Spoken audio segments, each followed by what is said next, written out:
बघू शकता मस्त असे झालेले आहेत.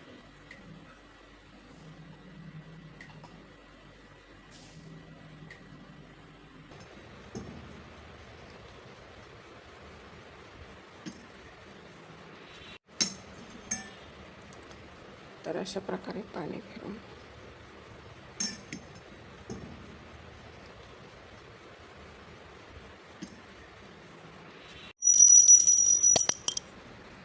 नमस्कार. अन्नपूर्णा रेखा मराठी या चॅनलमध्ये आपल्या सर्वांचं खूप खूप खूप मनापासून स्वागत आहे. आज आपल्या रेखाच्या किचनमध्ये बनवलेले आहेत हे अधिक मासानिमित्त आंब्याच्या रसातील धोंडे बनवलेले आहेत. साधी सोपी रेसिपी आहे आपली पारंपरिक. तर पुरणाचे पण धोंडे बनवतात, तिळाचे बनवतात. तर आज आपण बनवलेले आहेत आंब्याचा रस वापरून. तर मस्त झालेले आहेत. तर अधिक मासामध्ये ह्याचं खूप महत्त्व आहे. महिन्यामध्ये खूप वेळा असा नैवेद्यासाठी बनवतात. तर व्हिडिओ पूर्ण पहा आणि व्हिडिओ जर आवडला तर व्हिडिओला लाईक करा. चॅनलवरती नवीन असाल तर सबस्क्राईब करा आणि बेल बटनावरती क्लिक करा, म्हणजे नवीन व्हिडिओचं नोटिफिकेशन सर्वात पहिल्यांदा आपल्याला मिळेल. प्रत्येक भागामध्ये ह्याला वेगळं काही नाव असेल. आमच्या इकडे धोंडे म्हणतात एवढंच नाव मला माहिती आहे. दिंड्या असतात ते नागपंचमीसाठी बनवतात, पण ह्याला आमच्या इकडे धोंडे म्हणतात. तुम्हाला जर काही नाव माहिती असेल तर माझ्याशी शेअर करा कमेंट बॉक्समध्ये. मला नक्की कमेंट करा तुमच्या परिसरामध्ये ह्याला काय म्हणतात ते. तर हे पुरणाचे बनवतात. तर आपण हे आंब्याचे रसात बनवलेले आहेत. मग रेसिपीला लगेच सुरुवात करूया.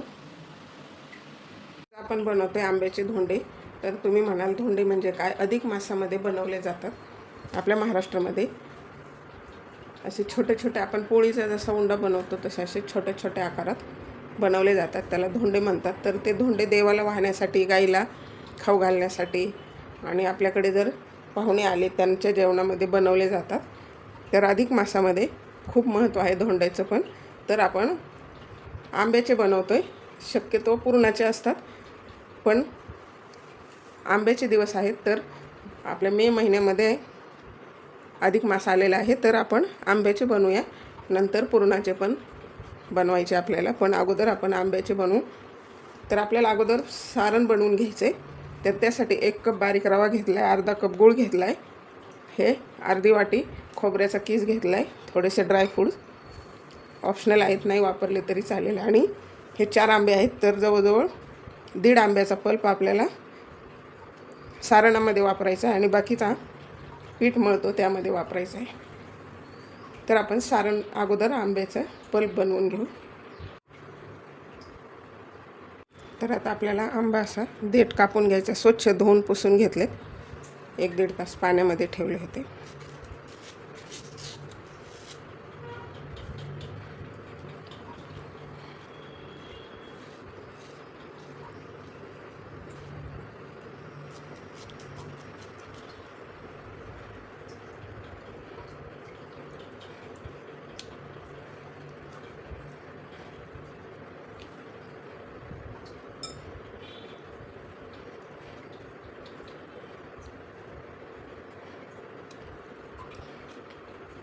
तर अशा प्रकारे सर्व पल्प काढून घ्यायचा आपल्याला. तर आता हा पल्प काढून झाला आहे. आपल्याला ह्याला मिक्सर ग्राइंडरमध्ये फिरवून घ्यायचे.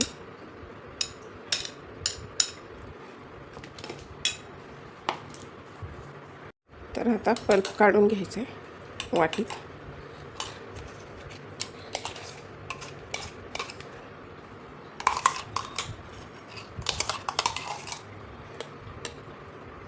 तर हा पल्प काढून घेतला आहे.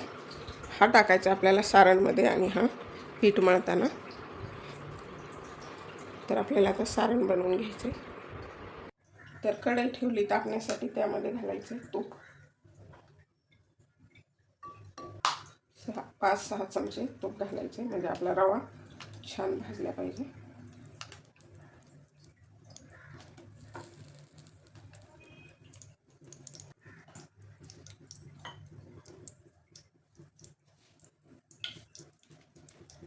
तर आता आपण 6 चमचे तूप टाकले आणि हा टाकायचा आहे रवा आणि छान भाजून घ्यायचं.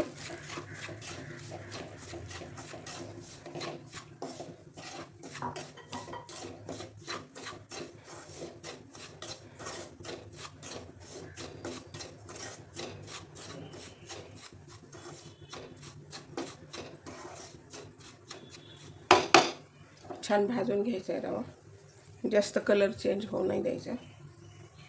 तर रवा भाजत आला, त्यामध्येच आपल्याला ड्रायफ्रूट्स घालायचे आणि खोबऱ्याचा किस. आपल्या घरातलं खोबरं किसून घेतलेलं आहे, डेसिकेटेड कोकोनट वापरलं तरी चालेल.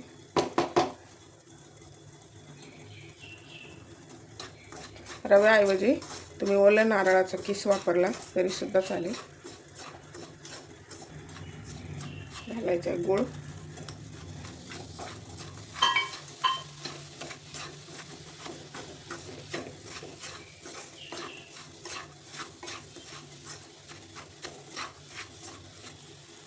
आपण बनवून घेतलेला पल्प.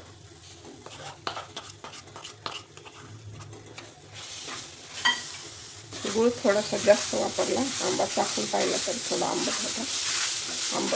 आंबा जर भरपूर गोड असेल तर गूळ कमी वापरायचा.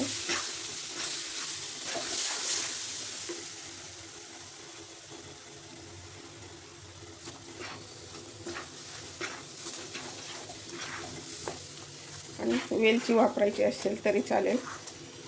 मला फक्त हा आंब्याचा स्वाद जो आहे तो आवडतो, त्यामध्ये वेलची नाही चांगली वाटत.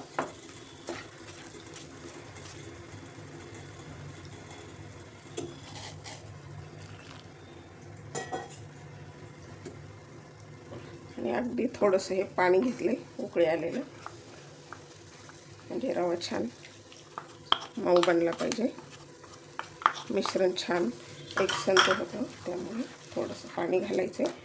गूळ पण छान मिक्स होईल. आणि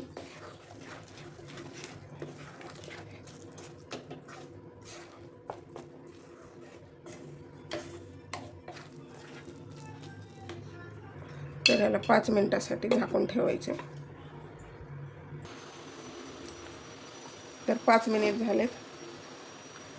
आपलं सारण छान असं मस्त वाफवलेलं आहे, बघू शकता. गोळ पण विरला आहे, काय सुरेख कलर आलाय बघू शकता. मस्त आंब्याचा कलर उतरलाय भरपूर छान.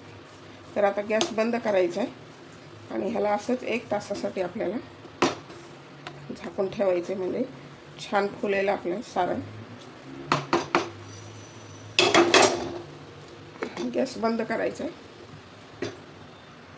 तर ते धोंडे बनवण्यासाठी जे हे पीठ मळून घ्यायचे. 2 कप गव्हाचं पीठ घेतले. आपण हे उकडून घेणार आहोत. तुम्हाला जर तळून घ्यायचे असतील तर रवा वापरायचा आहे थोडं, म्हणजे असे खुसखुशीत होतात. त्यामध्ये घालायचे 1 चमचा मीठ. ह्याला तेल तूप वापरण्याची काही गरज नाही. जर तुम्हाला तळून घ्यायचे असतील तर तुम्ही वापरू शकता तूप. त्यामध्ये घालायचं आहे पल्प आपण काढून घेतलेला, मिक्स करून घ्यायचं आहे.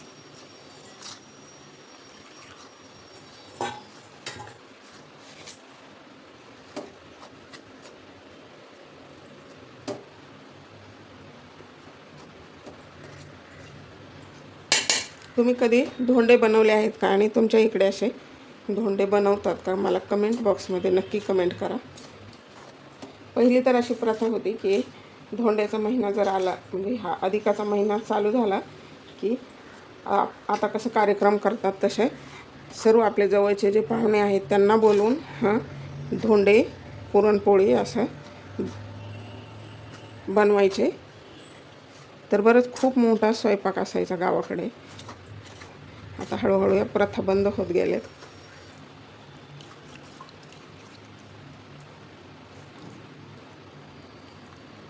ते थोडंसं पाववाटी पाणी घेतलं, घट्टसर गोळा मळायचा आपल्याला, म्हणजे थोडा वेळ भिजू द्यायचं आहे आपल्याला हे पीठ. वा, मस्त कलर आलाय का नाही बघू शकता. मला आठवत नाही या अगोदर उन्हाळ्यामध्ये, म्हणजे आंब्याच्या दिवसामध्ये अधिकाचा महिना आलेला, तरी तुम्हाला जर माहीत असेल किंवा आठवत असेल तर मला कमेंट बॉक्समध्ये कमेंट करा. शक्यतो श्रावण महिना, मागच्या वेळेला दीपावळीच्या वेळेस असं आलं होतं बहुतेक, आठवत नाही आता. थोडंसं पाणी लागतं आहे, अजून थोडं पाणी घालायचं. पाववाटी पाणी घेतले, थोडं थोडं टाकायचे.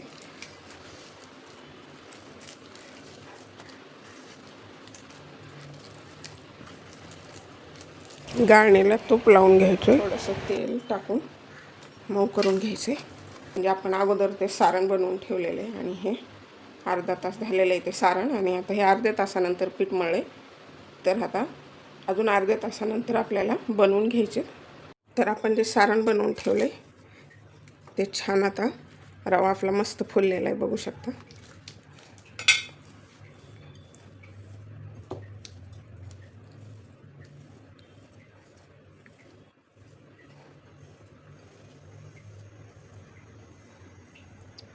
तर आपल्याला काय करायचं आहे, आपल्याला जे धोंडे बनवायचे त्या आकारात अशा ह्याच्या गोल गोल आकारात आपल्याला गोळ्या बनवून ठेवायच्यात.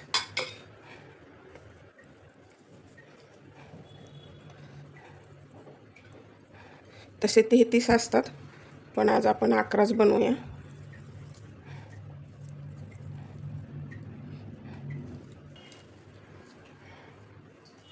तर अशाच प्रकारे बनवून घ्यायचे आपल्याला. अशा प्रकारे हे गोळ्या बनवून झालेत. ते पीठ पण छान मुरलेलं आहे, त्याला मऊ करून घ्यायचे.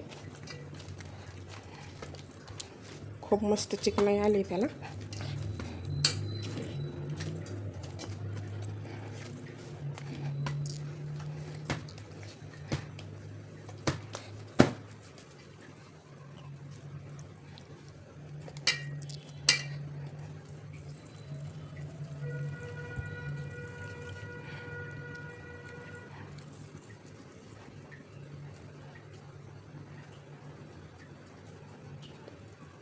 आपल्याला तेल घ्यायचं आहे, थोडं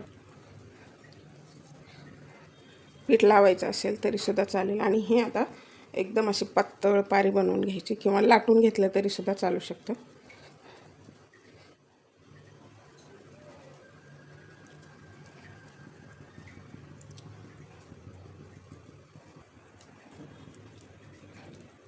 त्यामध्ये आपण बनवून घेतलेला उंडा घालायचा आहे.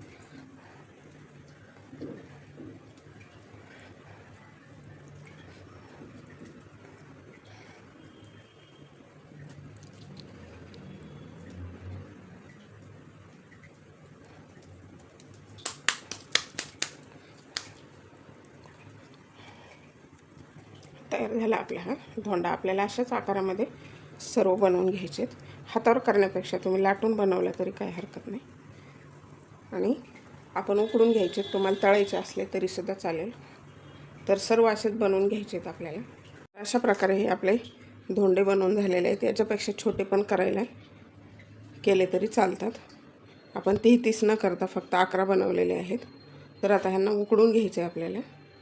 तर कढई ठेवली तापण्यासाठी, त्यामध्ये पाणी टाकायचं. आपल्याला गाळणीत उकडून घेतो आपण.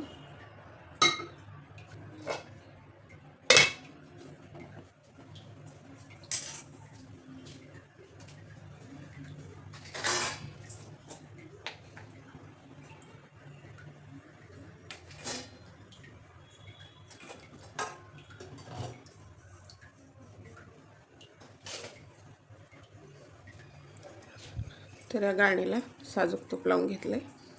तेल लावलं तरी काही हरकत नाही, चालेल.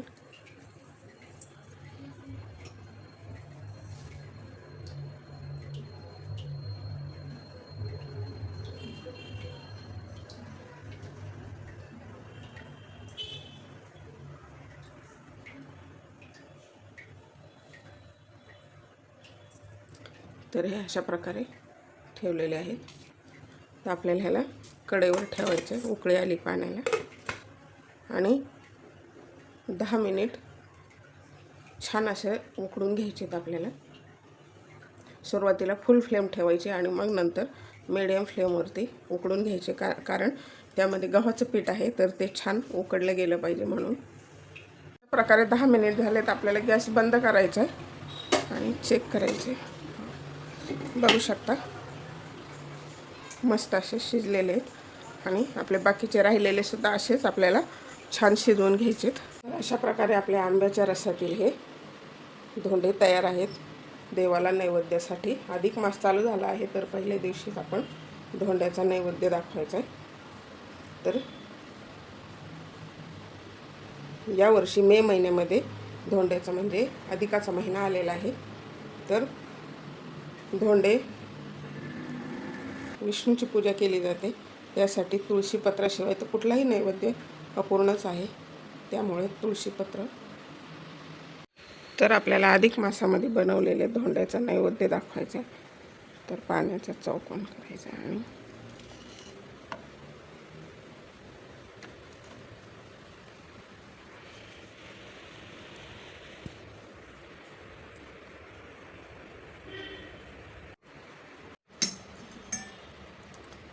तर अशा प्रकारे पाणी फिरवून